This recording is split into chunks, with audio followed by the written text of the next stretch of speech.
you're new here, welcome. So today I'm going to be showing you guys how you can achieve this Dr. Facilier inspired makeup look from The Princess and the Frog. Like a large majority of my makeup looks, they're all inspired by something, so I'm going to be talking about that a little bit before I go into the tutorial. So first and foremost, what inspired this makeup look was last year I decided to do a fortune teller makeup look, so this year I thought it'd be fun to do a witch doctor makeup look. Now along those lines, I didn't really know what else I wanted to do, just that I wanted to do my own fun take on a witch doctor. So with that being said, once I started doing my Disney villain series, I kind of decided that it would be fun to do the lead witch doctor himself, Dr. Facilier from The Princess and the Frog. Being that I didn't quite know how I wanted to do this, I did know I wanted to gender bend him because I did want to do a female witch doctor. So from that, I kind of just started brainstorming and looking up some skull inspiration because obviously I wanted to do some kind of face paint with it. And so along those lines, I found Toxic Cat on Instagram. I'm going to be leaving her linked down below. So I thought it'd be really cool to kind of do my own take on that because I absolutely loved how artistic it looked and how avant-garde it looked at the same time, and I just thought it was stunning. So I thought I would take all of these components, mesh it together, and make my little witch doctor baby that you see here. Now with that being said, what I absolutely love about this makeup look is that it has these really cool avant-garde watercolor details and kind of the ink sort of look, which is honestly my personal favorite style of makeup. I've done numerous kinds of artworks inspired by watercolor and ink, and I feel like it is so gorgeous. So to kind of throw that into a Halloween look where you kind of wouldn't expect to see it was so much fun, and it definitely made this a little bit more unique. And what I love about it is you don't look at it and immediately assume it's Dr. Facilier, so you can kind of do whatever you want with it. You can make it as creative as you want. You could wear this for more than one occasion. You could just wear it as a unique skull, but I just kind of decided to make it into its own little character. So anyways, with all that being said, if you guys are interested in seeing how you can achieve this look, then just keep watching.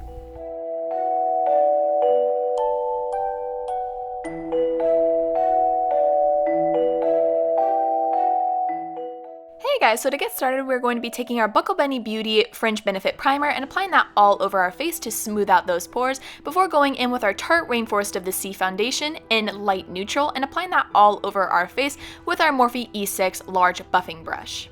I'm then going to be taking my ColourPop No Filter Concealer in number 14 and applying this under my eyes, under my cheekbones, my forehead, cupid's bow, and chin just to help brighten those areas up a little bit before blending that out with my ColourPop F5 small fluffy brush. We're then going to be taking our Buckle Bunny Beauty Creamed Powder Foundation in Mocha and applying that to the areas that we want to have a cream contour. So I'm going to be applying this on the edges of my nose, my cheekbones, and my jawline before blending that out with a large fluffy brush. You're then going to be taking your Airspun translucent powder and applying that over the concealer to let that sit and bake while you fill in your eyebrows. Then we're going to be jumping over to our Mare Paradise paint in white. We're going to be using this to start off with the base of the skull, so I'm just going to be making some spiky motions on my forehead and bringing that down around the sides of my face and also bringing that down to my cheeks and my mouth. We're then going to be taking our Graftobian Pro Paint in Wild Violet and watering this down a lot so you have a nice wash of color. You're then going to be lightly applying this right onto the little sharp points of your skull and also applying it on the temples as well, just so we can kind of create the illusion of some shadows, and also around your cheekbones as well to once again kind of add some shadows, but you're going to be doing so with color. You want to have a nice sharp line before lightly blending it out so you have a nice little ombre fade, and we're going to be doing this around the mouth area and nose as well. We're then going to be taking our Mare Paradise paint in teal and doing the exact same thing to add more color to the skull. We're going to be applying it around the areas that we added the violet. So this is going to be around the temples, your cheeks, and also kind of keeping some more opaque areas of the makeup. You're going to want to kind of create a nice line under your cheekbones just to kind of, you know, add a little bit more variation between the colors and the intensity of those colors. Next, I'm going to be taking this brown eyeshadow from my Jaclyn Hill Morphe eyeshadow palette and applying this right under the skull. We're going to be creating the shadow where it's almost like the skull is a mask that is actually lifted off of your face, which would therefore create a shadow on the base of your face. So I'm going to be applying this right under, and I'm also going to be applying it on top of the upper shards at my forehead as well, just to kind of help make sure that it is known that this is a separate piece from your face, even though this is likely going to be covered up from the hat as well, but you know, it's fine. We're going to focus on those details whether you see them or not. You're then also going to be applying this around the eye socket area as well. This is going to be an area that is going to have a lot of shadow, so we're just going to be lightly mapping that out. I don't want to do anything too harsh initially. I'd rather slowly build it up to get the opacity that I like, as opposed to going with too dark of colors too fast and end up kind of regretting and having to take it off. So if you actually touch your eye socket area, you actually have a bone right by your, what do you know, brow bone. So we're going to be just applying some white body paint right there just to kind of make sure that that still is lifted before we're going to be going into some black eyeshadows later on to really hollow out the actual socket of your eye.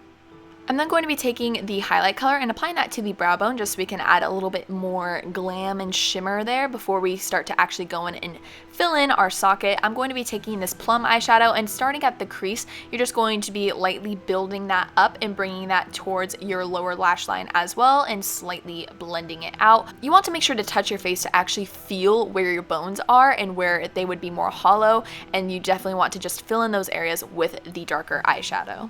I'm then going to be taking my NYX Epic ink liner and create a nice winged liner on my upper lash line, nice and sharp, because we aren't really doing much in regards to beauty makeup on our actual eyelids. We're kind of taking beauty makeup everywhere else on our face, so this is just going to kind of help incorporate that onto the eyelid area. You're then going to be taking your Maybelline Lasting Drama eyeliner in Sleek Black and tightlining your lower waterline on both of your eyes.